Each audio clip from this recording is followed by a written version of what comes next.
Hey everybody, it's Allison Harrell with the Fort Bend Museum, and today we are going to be talking all about railroads in Texas and in Fort Bend County specifically.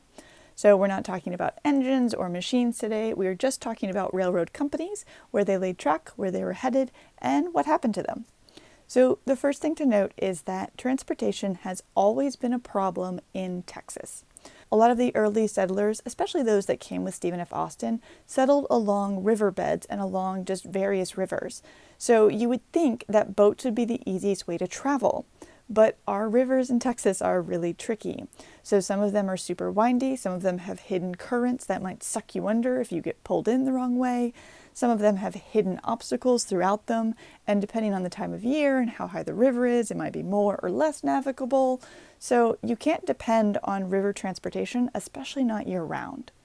Now, if you're thinking, oh, well, you could just ride a horse or a wagon, roads in Texas at the time, very early on, were either non-existent or in terrible, terrible shape. So roads weren't really an option either. So pretty early on, even when Texas was still its own republic, railroads were sort of decided on as the best option to efficiently and quickly move goods around Texas. So December 16th, 1836, while Texas was still a nation, the first Congress of the Republic of Texas chartered the Texas Railroad Navigation and Banking Company to build railroads within the state where they were needed. Now, some of the banking and monopoly provisions that were in the charter were seen as really suspicious to some people, and ultimately this company collapsed by 1838. So it didn't last for very long. Since railroads were considered the ideal transportation method for Texas, a lot of different incentives and different programs were started to sort of entice people to want to build a railroad in Texas. Starting in 1850, Bexar County and San Antonio started issuing bonds to companies that would give them the money to start building rail track. Now, a couple other places did that as well, but by 1852, the Texas government actually got in on this scheme. So the Texas government started issuing land. So what would happen is that for every mile of track that was laid in 1852, the agreement was that you would get 8 sections of land. But that was quickly determined to not be enough land. So by 1854, the state passed a law that said that you would get 16 sections of land for every mile of track that was built. And this was actually included in the Texas Constitution of 1876. So again, the 16 sections of land was considered the ideal. So when I say sections of land, that sounds really confusing, but I have a couple of maps that will help me demonstrate what I'm talking about. So we're just going to use the visuals while I explain it. So these two maps that I'm about to use are both owned by the Texas Land Office. They are available on the University of North Texas portal to Texas history, and they do have watermarks on the bottom, but they're going to show exactly what I need them to, so it's okay. So this first map is of Fort Bend County, and it's dated 1839. This map shows all of Stephen F. Austin's early land grants. So you can see all the land grants start at the river and head out from there. Austin did this because this would allow every settler to have equal opportunity and access to resources. Along the river is where you're going to find things like trees, it's where you're going to get your water access, so everyone needs access to the river, and to keep everyone from fighting over who had more access, he'd start every land grant at the river and send them back from there. Now, some lots are bigger than others, and that has to do with the specific settlers in question, especially like John Foster. He had a sawmill and a cotton gin, so he got extra land for those purposes. So you can see all of these lots are sort of similar in shape and in size and in location. So they definitely take up all the good land. Now you notice there's a giant empty spot in the middle of this map. So now we're going to look at a map of Fort Bend County made in 1865. Do you see the grid that is just slapped down in the middle of that empty section? Those are the land sections that we're talking about when we talk about the railroad. So the American land grant system during the time that settlers were first moving to Texas was actually just to slap a grid on any area of land, and then you just get what you get and you don't throw a fit. But Austin was a little bit more clever about his land grants because he didn't want to deal with people fighting over who had more resources. So when Texas joined the United States and they started this land grant scheme, they would just slap a grid on anything because it was simply easier at that point. So when you're looking at this grid that has been slapped on this open area, each of these squares is numbered, and each number determines what happens to that land. So any of the even lots were assigned to go to public schools, and any of the odd numbered lots were the ones that the railroad would be given. Now, most of the time the railroads were expecting to sell this land in order to raise money to build more track. So it wasn't like this land's location really impacted how it was going to be used, and it also wasn't where the railroad was. So they weren't granting the railroad land to build on, they were granting the railroad land to sell to build more railroad. So in early Texas, even before these sort of systems were being set up, there were a number of companies that started in order to try and start railroads, but they usually failed before any track was laid. So the first company that we have is the Brazos and Galveston Railroad and the Harrisburg Railroad and Training Company. These were going to use land grant schemes to fund themselves, but both of them didn't actually succeed before they went under. In 1847, General Sidney Sherman got the Harrisburg town lots and capital from the north, and he formed the Buffalo Bayou, Brazos, and Colorado Railway on February 11, 1850. Now, the work began on this railroad in 1851. The first locomotive, which was actually named after Sidney Sherman, it was called the Sherman, it arrived in Texas in 1852. And the first 20-mile segment of land from Harrisburg, which is now part of Houston, to Stafford opened in 1853. So they very quickly started getting things done.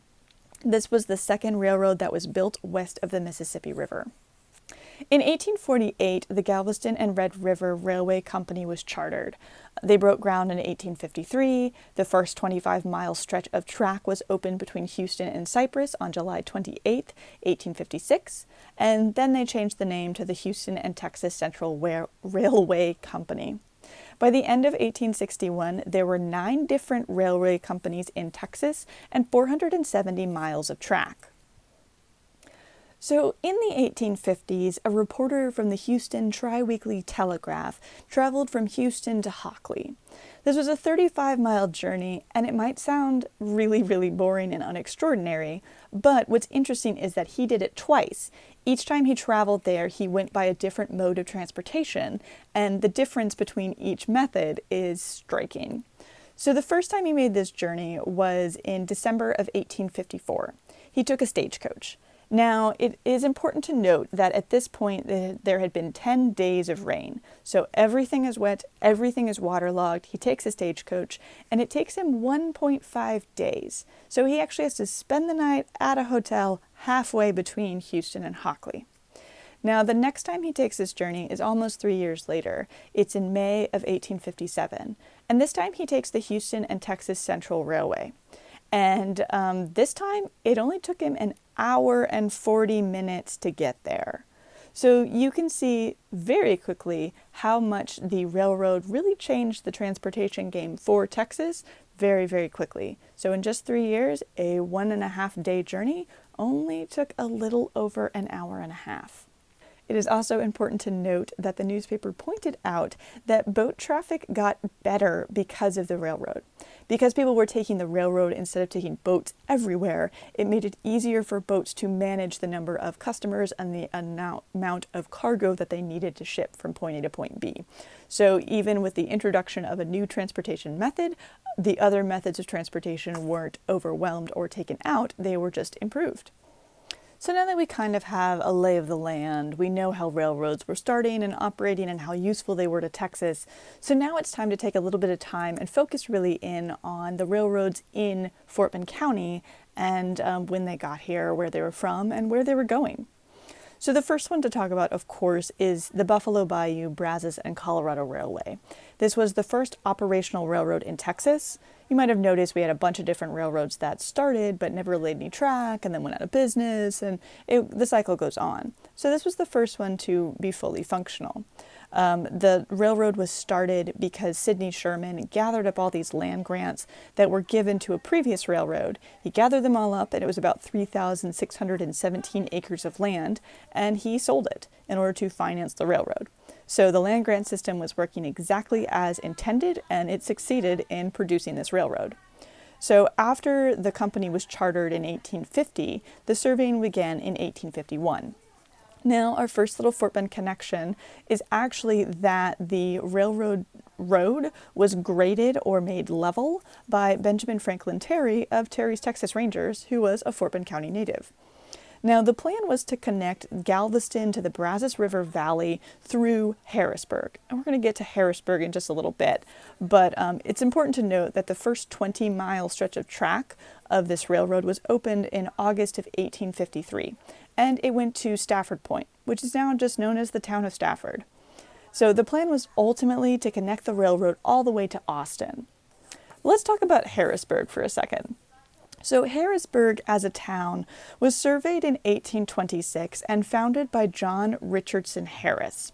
Now, he named it after himself, and it's important to note that there is a Harrisburg, Pennsylvania, which is actually named after his great-grandfather, so the family definitely had a whole system of naming cities after themselves. Now, John Kirby Allen and Augustus Chapman Allen really wanted to buy Harrisburg for their town, but with Harris dead, there was no land grants that could be found. They couldn't figure out the legality of it, so they created Houston instead. So Houston and Harrisburg in the 1800s were separate towns that were really close together, and as you might expect, they were also bitter rivals. The railroad started in Harrisburg, helped it financially, but a huge fire at the rail yards in the 1870s destroyed the rail yards in Harrisburg. And so when they were rebuilt in Houston. And so Houston has now fully eclipsed Harrisburg, but it's important to note at the very beginning of the railroad system that the two towns were separate and hated each other. So the Buffalo Bayou, Brazos, and Colorado Railway reached Richmond in 1855. At the time, they were just using a ferry to cross the river, so the railroad didn't actually go over the river, it just sort of got to the river. And this is the Brazos River we're talking about.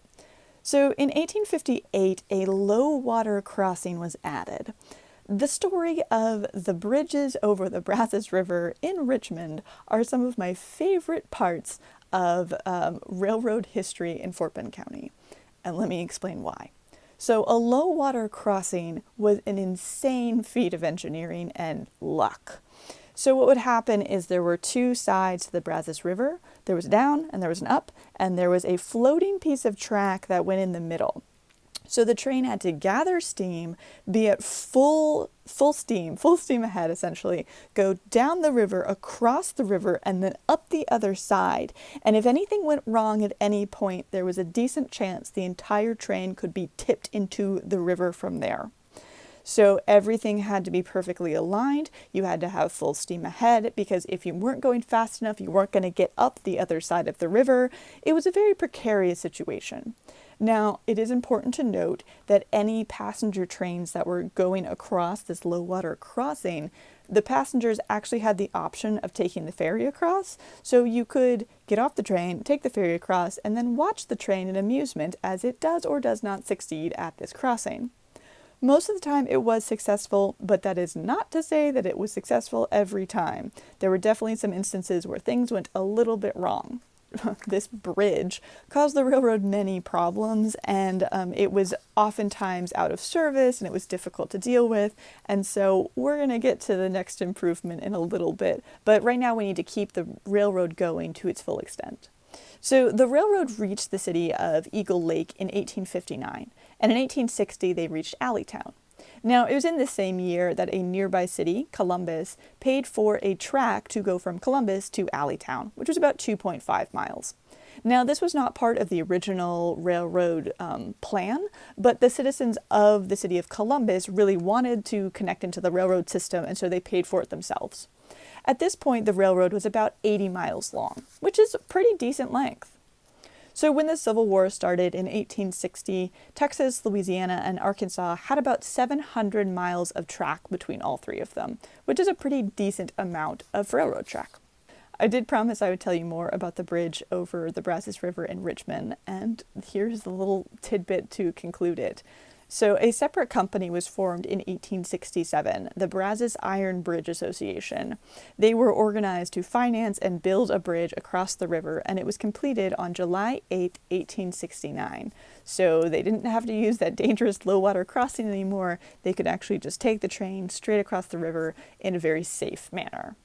So the Civil War really put a damper on the construction of new railroads in Texas and really kind of crippled the Buffalo Bayou, Brazos, and Colorado Railroad. So the company failed during Reconstruction, and it was purchased by the Galveston, Harrisburg, and San Antonio line on January 24th, 1870. So the new owners decided that they were not going to go to Austin, they were actually going to go to San Antonio. So that line that the citizens of Columbus paid for actually became part of the main railroad at this point because it was going the direction they wanted to go. Also, the new company owners added telegraph lines along the railroad. And after San Antonio, they set their sights on El Paso, where it met the Southern Pacific Line. Now that we know all about the Buffalo Bayou, Brazos, and Colorado River Railroad, let's talk about another railroad that also happened to be in Fort Bend County. In 1873, Houston and Galveston were in massive competition, and Houston would regularly put all of Galveston's products and cargo and goods in quarantine, citing the yellow fever epidemics that would break out every year as the reason for doing this. And this could make perishable goods go bad, and time-sensitive things would never get there, and it was really frustrating for the citizens of Galveston.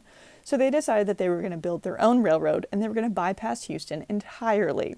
So the Gulf, Colorado, and Santa Fe Railroad was chartered in 1873.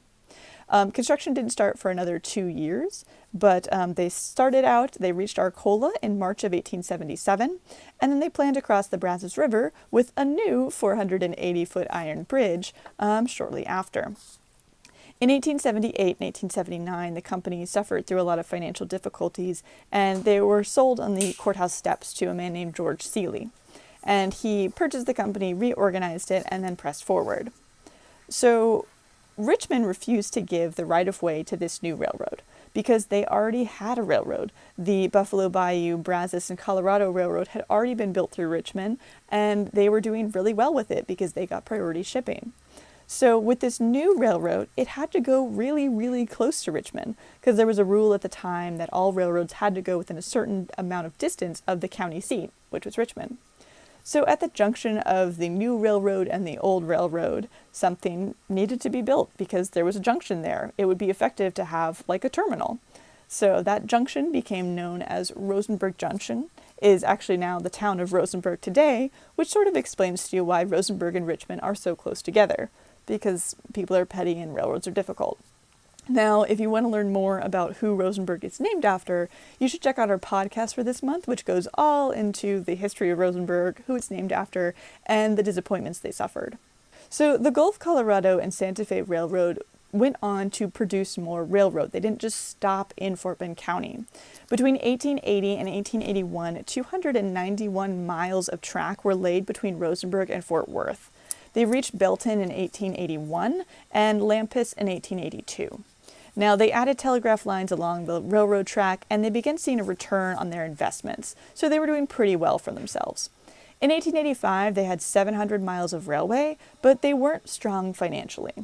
So during the 1880s, morale would always reach a low during the summer, and so in order to help with this, whiskey was rationed to all the workers to make them more excited about going to work on the railroad.